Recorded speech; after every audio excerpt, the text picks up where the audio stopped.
শুভেচ্ছা, শুভেচ্ছা, শুভেচ্ছা এবং শুভ অসময়। সকলে যারা শুনছেন বা একটু পরে সংযুক্ত হবেন, সবাইকে আমি নিষিক্ত লাইভ পেজের পক্ষ থেকে একরাশ অভিনন্দন এবং ভালোবাসা জানাচ্ছি। হঠাৎ করেই চলে এলাম আবার একটি আলোচনা করার জন্য, খুব অল্প সময়ে এটি শেষ হয়ে যাবে। সেটি হচ্ছে সমতার সংবিধান। আমরা মানুষেরা কিভাবে আইন লিখিত অবস্থায় পেয়েছি, বা প্রথম পৃথিবীর লিখিত আইন কী বা কারা করেছিল, এই বিষয়টি নিয়ে সামান্য আলোচনা সেপিয়েন্স থেকে করার জন্যই এই মুহূর্তে আসা। এবং সেই আলোচনাটি করার আগে আমাদের কিছু বিষয় আলোচনা করে নেওয়া দরকার। সেটি হচ্ছে এই, অনেকেই আপনাকে গল্প দেয় সকল মানুষ সমান, সকল মানুষের সমান অধিকার। এই যে অধিকারের গল্প দেয় বা সকল মানুষ সমানের গল্প দেয়, এই অধিকার সমান হওয়ার যে গল্প, সেটি তাকে কে দিয়েছে, প্রকৃতি বা ঈশ্বর? সেই প্রশ্ন যদি তাকে করেন, তাহলে সে তার উত্তর খুঁজে পাবে না। প্রকৃতপক্ষে সমতা বা সংবিধান বা আইনের যে পরিকাঠামো, এই পরিকাঠামো এসেছে মানুষের কাল্পনিক বাস্তবতার নিরিখে। তার মানে সমতা, অধিকার এগুলো এক ধরনের মিথ মাত্র। এই বিষয়টি নিয়ে সেপিয়ান্সের লেখক কি বলেছেন, বা পৃথিবীর প্রথম আইন নিয়ে কি লিখেছেন, এটি হচ্ছে আমাদের এখনকার পাঠ্য বিষয়। এর আগে বলে রাখি, সভ্যতার বিকাশ যেহেতু ফার্টাইল ক্রিসেন্টে হয়েছে, যেহেতু সেই ক্ষেত্রে সভ্যতার বেশিরভাগ লিখিত অতীত ইতিহাস আমরা ফার্টাইল ক্রিসেন্টেই পাই। যেমন পৃথিবীর প্রথম লিখিত মহাকাব্য গিলগামেশ, সেটিও ফার্টাইল ক্রিসেন্টে লিখিত, যেটি কবিতা আকারে লিখিত। এবং পৃথিবীর প্রথম যে সংবিধান, সেটিও ফার্টাইল ক্রিসেন্টেই লিখিত। এবং সেই সংবিধান পড়লে বুঝতে পারা যাবে আমাদের যে আইনের উৎস, নৈতিকতার উৎস বা সমতার উৎস, সেটি কিভাবে সময়ের সাথে সাথে পরিবর্তিত হয়েছে। এবং আমরা এক ধরনের কাল্পনিক পরিকাঠামো থেকে সকল মানুষ সমান বা সবার সমান অধিকারের মিথে বিশ্বাস করতে শুরু করেছি। এখন যদি কোনো মানুষকে বা কোনো নাস্তিককে আপনি বলেন সকল মানুষ সমান না, এটি একটা কল্পনার কাঠামো, তাহলে সে ততখানি ক্ষেপে যাবে যতখানি সে ক্ষেপে যাবে আপনি যদি বলেন যে ঈশ্বর বাস্তব, এটি কোনো কল্পনা না। সেভাবে তাকে যদি প্রমাণ করতে চান, তাহলে সে ক্ষেপে যাবে। কারণ সে কিছু অংশকে মিথ হিসাবে চিহ্নিত করে গ্রহণ করেছে, কিন্তু বাদবাকি তার বেঁচে থাকার অধিকাংশ অংশই যে মিথ দিয়ে পরিবেষ্টিত, সেটি গ্রহণ করার মতো উন্মুক্ত মানসিকতা তার তৈরি হয়নি। এক্ষেত্রে বলতেই হয় যে আপাতভাবে বেশিরভাগ আস্তিক এবং নাস্তিকের মধ্যে, বেশিরভাগ শব্দটি মনে রাখবেন, বেশিরভাগ আস্তিক এবং নাস্তিকের মধ্যে শেষ পর্যন্ত খুব একটি পার্থক্য নেই। মূল আলোচনা শুরু করার আগে, যেহেতু আইন নিয়ে আলোচনা, সংবিধান নিয়ে আলোচনা, একটি গান শোনা যেতেই পারে, এবং এটিও আমার প্রিয় একটি গান। সেই গানটি শুনে আজকের লাইভটি শুরু করব।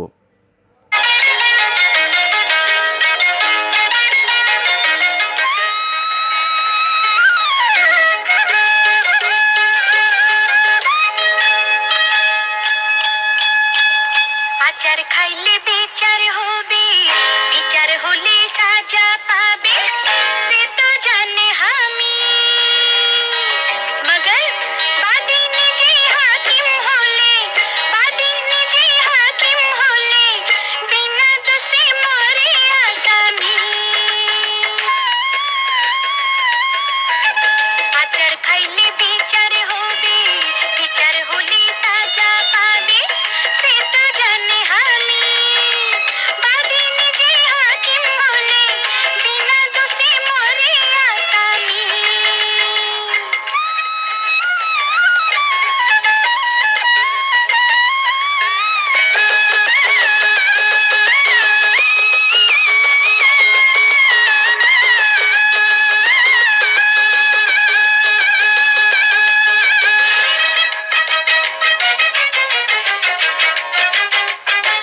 ওইসব নখরামি ছাড়েন, দে পয়সা দে, দে পয়সা দে, দে বলছি, দে পয়সা দেবে। আরে আরে আরে রে রে রে রে, পয়সা পয়সা করে শুধু ঝুটা দোকানদার, জানে না সে যে, বোঝে না সে যে পাইকারি কারবার।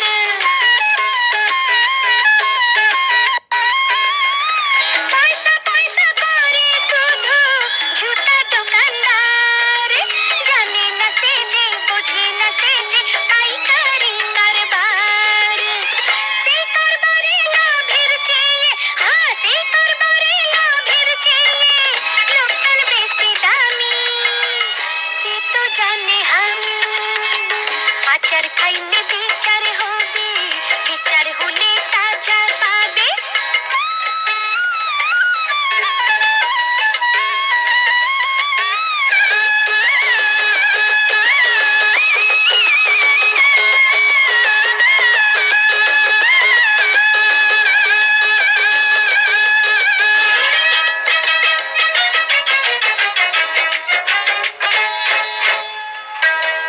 বাকি খান। আসলও নাই, সুদও নাই। সুদ রাখবো না, দে আসলটা দে। না না, আরে না না না না, প্রেম বাজারে সুদ আগে আসল পরে লাই, আজ के बाकी कल के नगद तीरथ तारी पाए।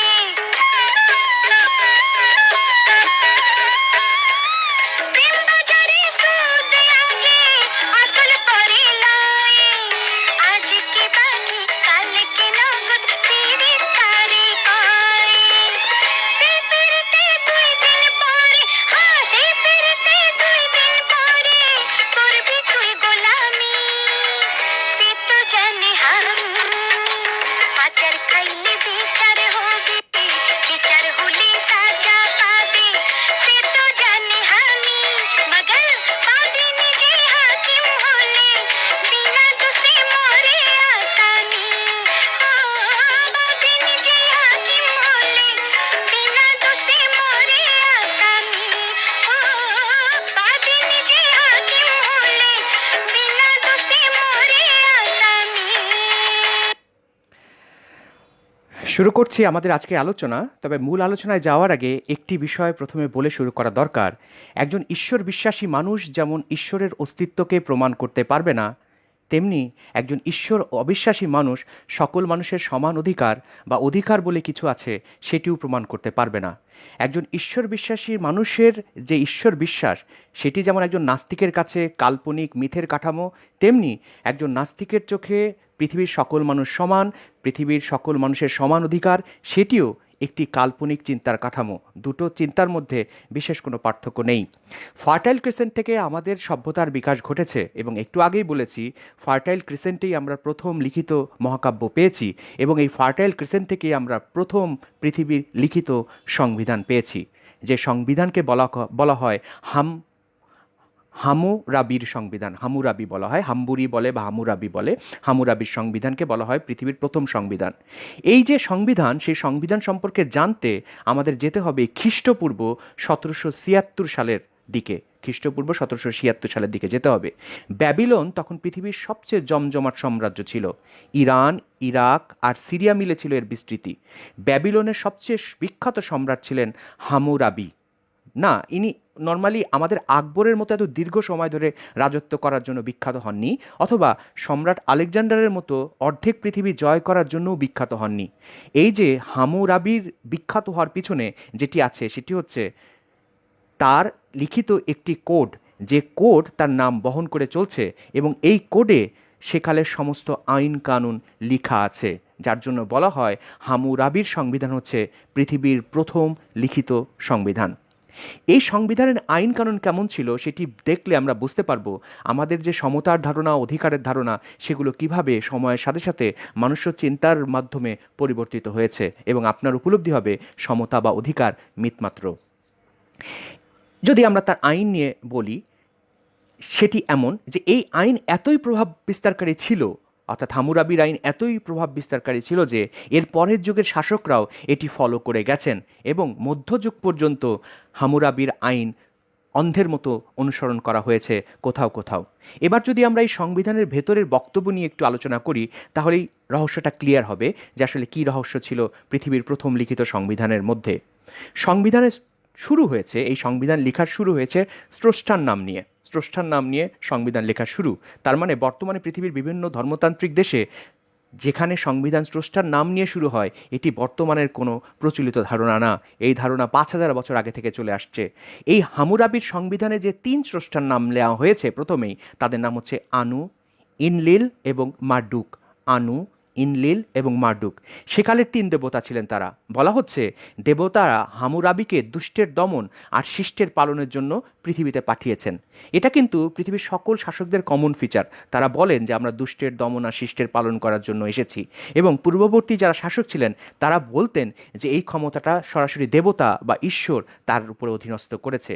শাসকরা যে আইন প্রণয়ন করে সেই আইনকে জাস্টিফাই করার জন্য তার উপরে কোনো হায়ার অথরিটি নির্মাণ করে, কাল্পনিক হায়ার অথরিটি নির্মাণ করে যে দেবতা আমাকে এই অধিকার দিয়েছে, আমি শাসক, আমি দেবতার সেই অধিকারের জায়গা থেকে তোমাদের উপরে এই আইন প্রণয়ন করছি। অথবা তারা বলে যে আমার শ্রদ্ধেয় কোনো পূর্বপুরুষ, যে পূর্বপুরুষ দেবতার সাথে সংযুক্ত ছিল, তার লিখিত আইনই আমি তোমাদের উপর ইমপ্লিমেন্ট করছি। হামুরাবির আইন যদি আমরা দেখি, তাহলে আইনের মধ্যে 3 ধরনের ভাগ ছিল। হামুরাবির সময়ে মানুষকে 3 ধরনের শ্রেণীতে ভাগ করা হতো: আপার ক্লাস, মিডিল ক্লাস এবং lower class. Upper class, middle class এবং লোয়ার ক্লাস। একই অপরাধের জন্য 3 ক্লাসের আইন ভিন্ন ভিন্ন ছিল। এবং মজার কথা হচ্ছে, এই 2020 সালে এসেও পৃথিবীর বিভিন্ন দেশে একই আইনের এই ভিন্ন ভিন্ন অ্যাসপেক্ট লিখিত অবস্থায় না থাকলেও সত্যিকার অর্থে আছে, এবং সেটি একটু পরেই উদাহরণ দিলে আপনারা বুঝে উঠতে পারবেন। হামুরাবির যে আইন সেখানে বলা হচ্ছে, এক লোক যদি আর এক লোকের চোখ উপড়ে ফেলে, আর 2 জন যদি অভিজাত যদি হয়, অর্থাৎ একজন অভিজাত লোক যদি আরেকজন আপার ক্লাস লোক যদি আরেকজন আপার ক্লাস বা অভিজাত লোকের চোখ উপড়ে ফেলে, তবে অপরাধীরও চোখ উপড়ে ফেলতে হবে।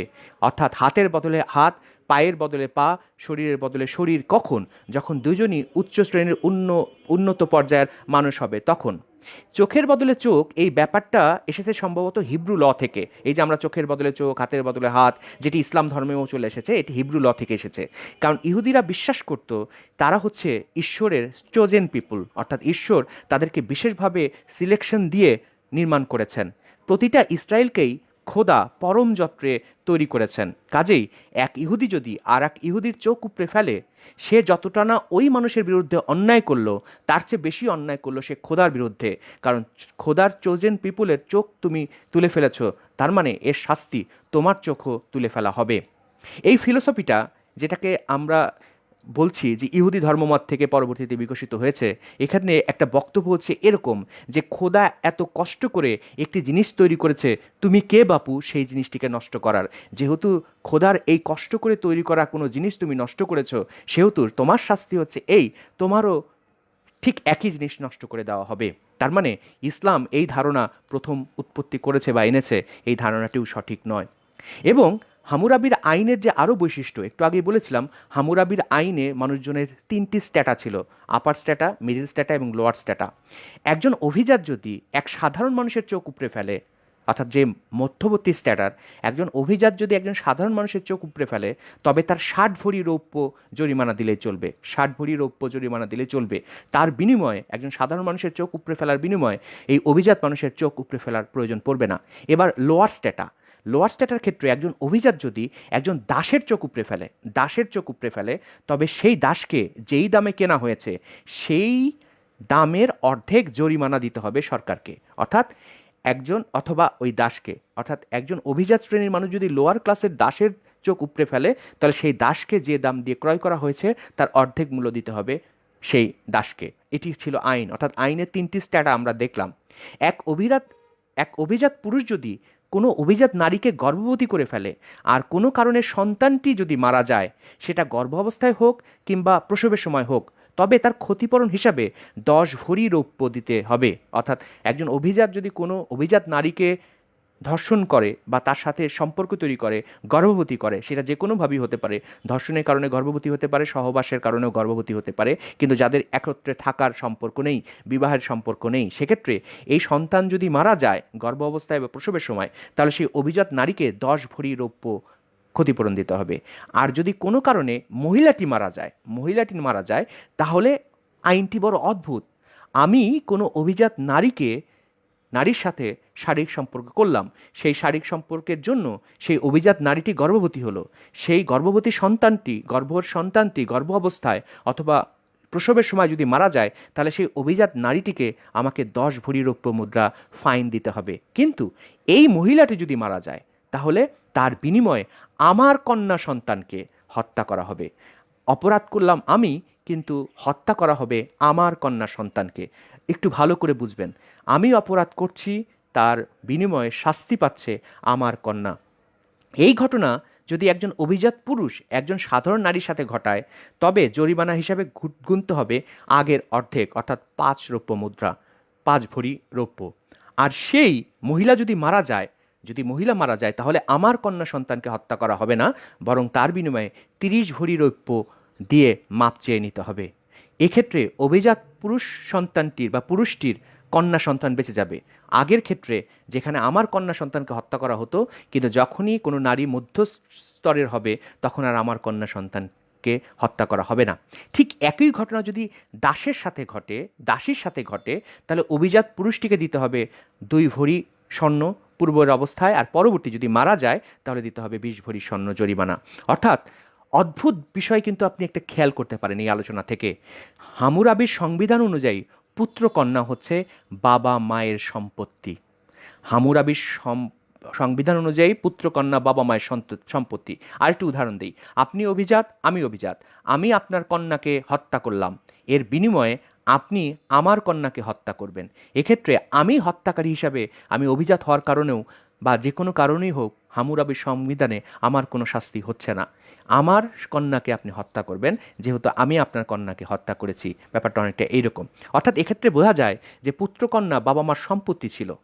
অভিজাত বাবা পাপ করলে তার দায় ভোগ করত তার নিরাপরাধ কন্যাটি। নারীদের জন্য পৃথিবীটা সবসময় কঠিন ছিল।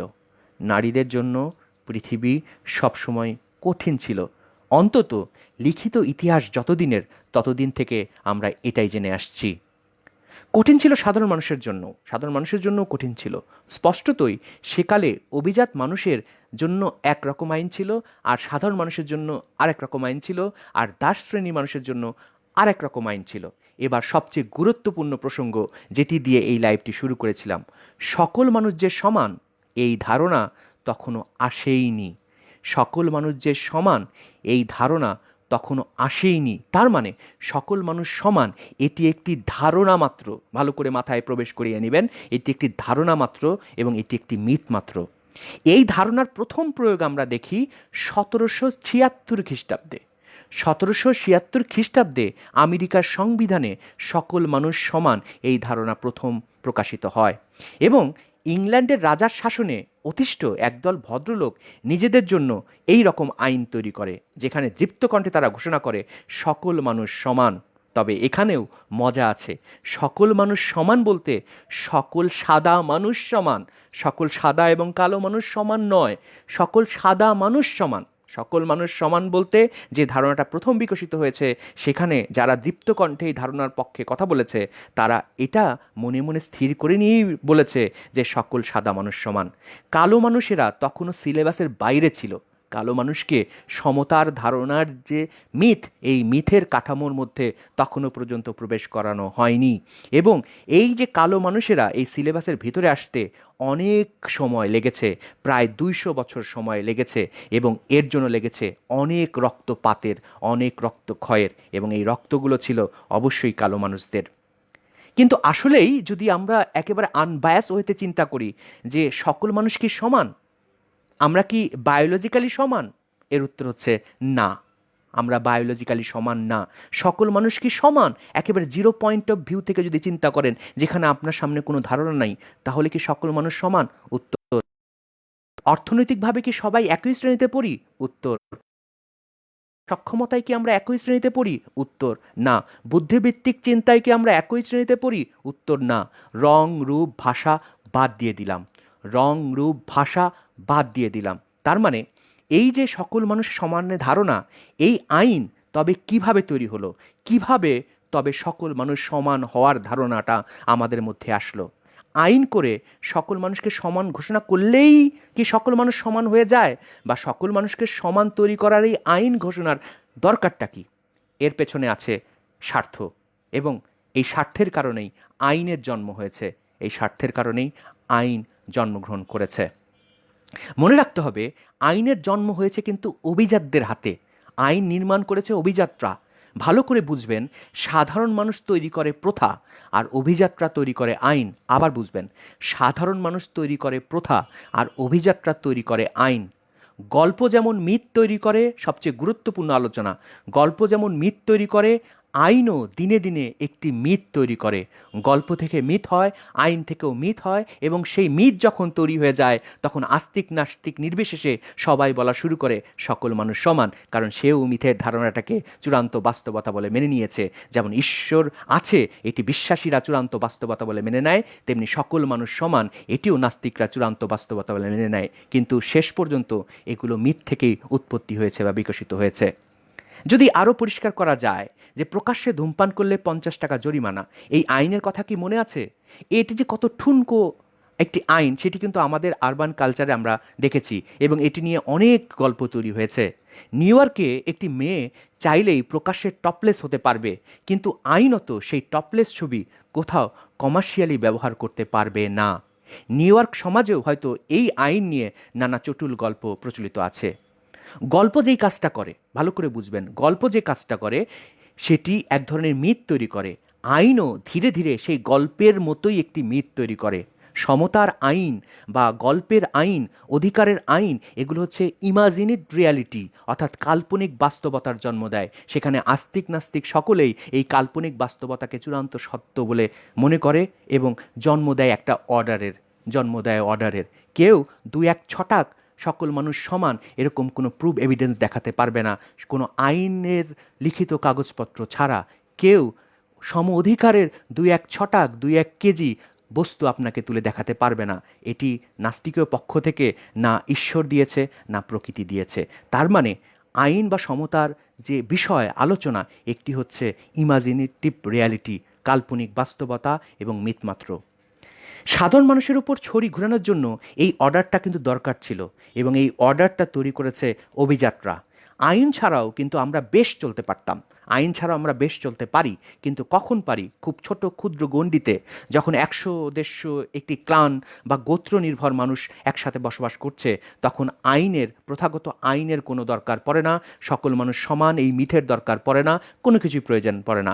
কিন্তু যখনই কোনো বড় ফেজে অপারেশন প্রয়োজন হয়, যখন ট্রাইবাল সোসাইটি থেকে একটি রাষ্ট্র ব্যবস্থা তৈরি হচ্ছিল আরবে, নবী মোহাম্মদ ট্রাইবাল সোসাইটি থেকে একটি রাষ্ট্র ব্যবস্থা তৈরি করছিলেন যেখানে সকল গোত্র একটা ধর্মের নিচে চলে আসছিল, যখন সংখ্যা বেড়ে যাচ্ছিল, কোনো গোত্রের 100 বা 150 মানুষজন ছিল না, তখনই আইনের প্রয়োজন তৈরি হয়। তার মানে ক্ষুদ্র গোষ্ঠীতে সমতার ধারণা গ্রহণযোগ্য না, কিন্তু যখনই গোত্র বা দেশ বা কাঠামো বা মানুষের সংখ্যা বড় হয়ে যায়, তখনই আইনের এই মিথের তৈরি করার প্রয়োজন পড়ে।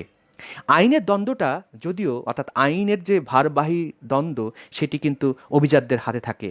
একটা বড়সড় সমাজকে ফাংশনাল রাখতে আইনের আসলেই কোনো বিকল্প নেই। কোনো দেশ শাসন করবেন একজন মানুষ অঙ্গুলি নির্দেশে, লাখো লাখো মানুষকে শাসন করার জন্য যে জিনিসটি দরকার সেটি হচ্ছে কাল্পনিক সমতা, অধিকার এবং আইনের পরিকাঠামো। এছাড়া অভিজাত মানুষেরা, নিম্নের পর্যায়ে যে মানুষ, তাদেরকে শাসন করতে পারে না। একটা দেশ বা একটা জাতি কতটুকু সভ্য তার প্রমাণ হয় তার পাবলিক টয়লেট দেখে এবং অভিজাতদের উপর অপরাধের বিচার কিভাবে সংঘটিত হয় সেটি দেখে। যে দেশের পাবলিক টয়লেট যত পরিষ্কার পরিচ্ছন্ন এবং যে দেশের অভিজাতদের অন্যায়ের শাস্তি সবচেয়ে গুরুত্বপূর্ণভাবে গ্রহণ করা হয়, তখন বুঝতে পারবেন সেই দেশে আইনের শাসন আছে। আমাদের দেশে যে আইন বা সংবিধান, সেটি কিন্তু কাগজে কলমে লেখাই সীমাবদ্ধ। বাস্তবে অভিজাতদের জন্য এখানে অন্য আইন, একেবারে পূর্ববর্তী হামুরাবির আইনের মতো, আর সাধারণ মানুষদের জন্য অন্য আইন। এদেশে একজন আইজির ছেলে, সে বড় হতে হতে জেনে যায় যে সে যে কারো উপরে গাড়ি উঠিয়ে দিতে পারবে, ফুটপাতে ঘুমন্ত মানুষকে মেরে ফেললেও কেউ কিছু তাকে বলবে না। এই যে নলেজ, এই যে তথ্য, এটি কিন্তু সে আইন বা সংবিধান থেকে পায়নি, সে পেয়েছে আশেপাশের পরিবেশ এবং পরিস্থিতি দেখে, এবং এই নলেজটি তার মস্তিষ্কের ভেতর আলাদা ইমপ্লিমেন্ট হয়েছে, যেটি আইন বা মিথের কাঠামোতে নেই।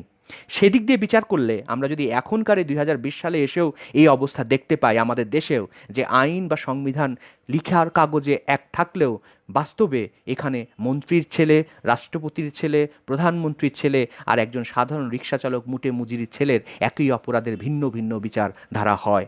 তার মানে হামুরাবির আইন থেকে কিন্তু আমরা বের হয়ে আসতে পারিনি। সেদিক দিয়ে বিচার করলে ব্যাবিলনের মানুষকে ভালো মন্দ জাজ করা আপনার বিবেচনা, কিন্তু তারা যে অনেক সৎ ছিল সে বিষয়ে কোনো সন্দেহ নেই, কারণ তারা যে আইন তৈরি করেছিল সেই আইন তারা চূড়ান্তভাবে মানার চেষ্টা করেছিল। ব্যাবিলনের সংবিধানটাই সবটাই যে খারাপ ছিল তা কিন্তু না। সমাজের প্রতি যেন প্রতিটি মানুষের দায়িত্ববোধ তৈরি হয়, তার জন্য বেশ কড়া কিছু নিয়মকানুন তখন তৈরি করা ছিল। ধরা যাক একজন ইঞ্জিনিয়ার আপনার বাড়ি তৈরি করে দিল, কিছুদিন পরেই সেই বাড়ি ধ্বংস হয়ে গেল, আইন মতে সেই ইঞ্জিনিয়ারের তখন ফাঁসি হবে। যে ইঞ্জিনিয়ার আপনার বাড়ি তৈরি করে দিল এবং সেই বাড়ি কিছুদিন পরে ধ্বংসপ্রাপ্ত হয়ে গেল এবং সেক্ষেত্রে মানুষ মারা গেল, সেক্ষেত্রে সেই ইঞ্জিনিয়ারের ফাঁসি হবে। সেটি ছিল সেই প্রথম সংবিধানের আইন। কিন্তু আজকের দিনে এসে এই ব্যাপারটা হয় না।